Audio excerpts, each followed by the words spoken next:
Charlie and the Great Glass Elevator, Chapter 19. Babies Grow Up.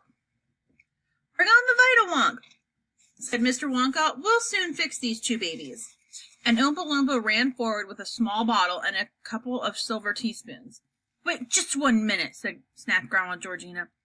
What sort of devilish dumpery are you up to now? It's all right, Grandma, said Charlie. I promise you it's all right. Vita-Wonk does the opposite of Wonka-Vite. It makes you older. It's what we gave you when you were a minus. It saved you.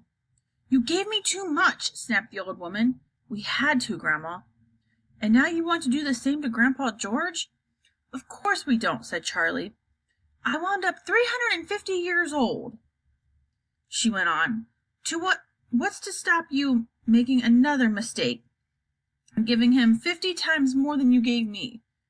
Then I'd suddenly had a 20,000-year-old caveman in bed beside me. Imagine that. And him with a big knobby club in one hand and dragging me around by the hair with the other. No, thank you. Grandma, Charlie said patiently. With you, we had to use a spray because you were a minus. You were a ghost. But here, Mr. Wonka can... Don't talk to me about that man, she cried. He's as batty as a bullfrog. No, Grandma, he is not.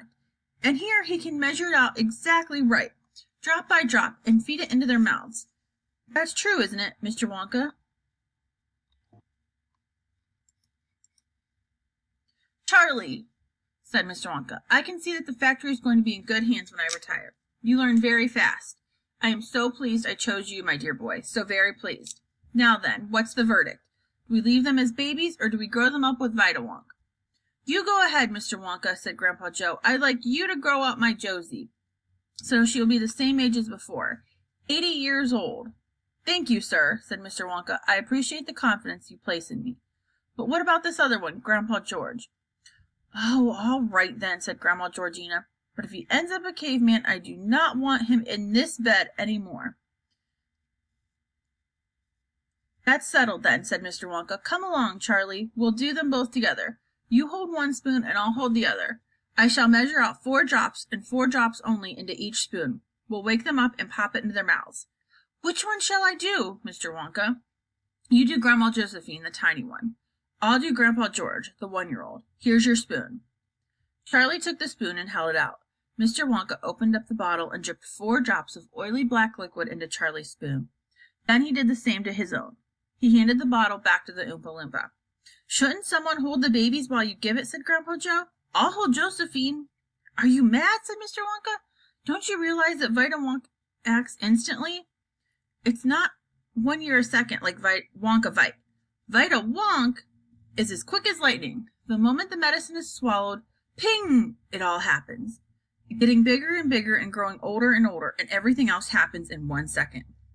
So don't you see, my dear sir, he said to Grandpa Joe, that one moment you'd be holding a tiny baby in your arms, and just 1 second later you'd find yourself staggering about with an 80-year-old woman, and you'd drop her like a ton of bricks on the floor. I see what you mean, said Grandpa Joe. All set, Charlie? All set, Mr. Wonka. Charlie moved around the bed to where the tiny baby was sleeping, to do the same to the 1-year-old George. Both together now, Charlie, said Mr. Wonka. Ready, set, go. Pop it in! Charlie pushed the spoon into the mouth of the baby and tipped the drops down her throat. Make sure she swallows it, cried Mr. Wonka. It won't work until it gets into their tummies. It is difficult to explain what happened next. Whatever it was, it only lasted for 1 second. A second is about as long as it takes you to say aloud and quickly, 1, 2, 3, 4, 5. And that's how long it took, with Charlie watching closely, for the tiny baby to grow and swell and wrinkle into the 80-year-old Grandma Josephine. It was a frightening thing to see. It was like an explosion. A small baby suddenly exploded into an old woman, and Charlie all at once found himself staring straight into the well-known and much-loved wrinkly old face of Grandma Josephine. Hello, my darling, she said. Where have you come from? Josie, cried Grandpa Joe, rushing forward. How marvelous, you're back. I didn't know I'd been away, she said. Grandpa George had also made a successful comeback. You'd better be looking as a baby. You were better looking as a baby, Grandma Georgina said to him, but I'm glad you've grown up again, George, for one reason. What's that? Asked Grandpa George.